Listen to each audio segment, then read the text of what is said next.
Les amis, j'étais en train de me poser la question parce qu'en fait, les prix, j'en ai marre des prix à Paris, particulièrement, hein, et les prix en général dans la vie. Et en fait, je pense aux nouvelles générations qui grandissent avec ces prix-là. Et vous n'avez pas connu les années 2000 en fait. Les gars, tous les jeunes, je crois que vous vous rendez pas compte de comment la vie dans laquelle vous êtes, la France de Macron, comme disent si bien les jeunes, ça coûte une tonne. Je vais vous faire des petits exemples, vous allez tout comprendre. Déjà, on va commencer par un truc simple, hein, que tout le monde achète puisqu'on en a besoin pour cuisiner, l'huile d'olive. Voilà.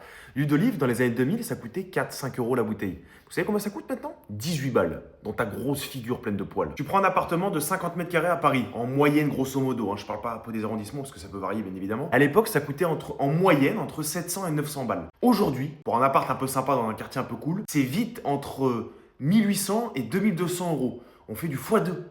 Je sais pas si vous vous rendez compte, tout le monde va forcément acheter une voiture un jour dans sa vie, bah, genre en général. Hein. À l'époque, en 2000, une caisse, une classe A, une Mercedes, ok, ça coûtait, allez, 20 000 balles, un truc comme ça, tu vois, 20, peut-être 25 000 euros quand t'avais un truc un peu sympa. Aujourd'hui, tu prends une classe A avec le malus et toutes les merdes qui suivent tout ce qu'il faut, tu peux monter à 50 000 boules. RS3 maintenant, ça coûte presque 100 sacs. Tu sais ce que ça veut dire?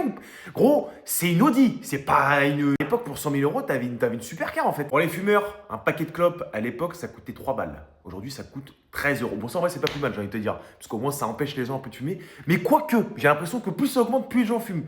C'est un système un peu chelou. Hein. Le stationnement à Paris, pourquoi on n'en parle pas assez? À l'époque, ça coûtait 1,50 €, un truc comme ça, 2 balles pour se garer. Aujourd'hui, ça coûte entre 6 et 18 euros en fonction de la voiture que tu as. Quel foutage de gueule. Pour tous les jeunes qui vont aller à l'université et c'est vos parents qui vont payer, à l'époque, les frais pour une école de commerce, pour un truc, c'était à peu près 3 000 balles.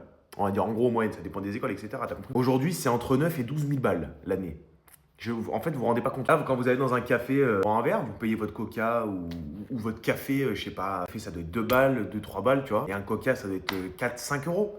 À l'époque, jamais de la vie, ça, mon pote. Ça n'existait pas, ça. Hein. Je fais des petits calculs rapides. Pour une famille de 4 personnes, ok?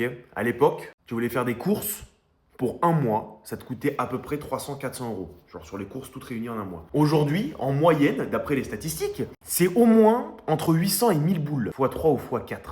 Et je sais pas si tu te rends compte de à quel point c'est énorme. Parce que sur un paquet de gâteaux, tu t'en rends peut-être pas compte, c'est quelques centimes, t'as capté? Mais quand tu fais des courses sur un... C'est énorme en fait. C'est monstrueux. Les amis, on se fait berner. J'espère que les prix vont redescendre à un moment ou à un autre. Parce que moi, il y a un truc que je comprends pas, c'est comment les gens qui gagnent les mêmes salaires qu'à l'époque, ils font pour vivre. J'aimerais bien retourner dans les belles années. Aujourd'hui, on se fait ouvrir de façon très simple.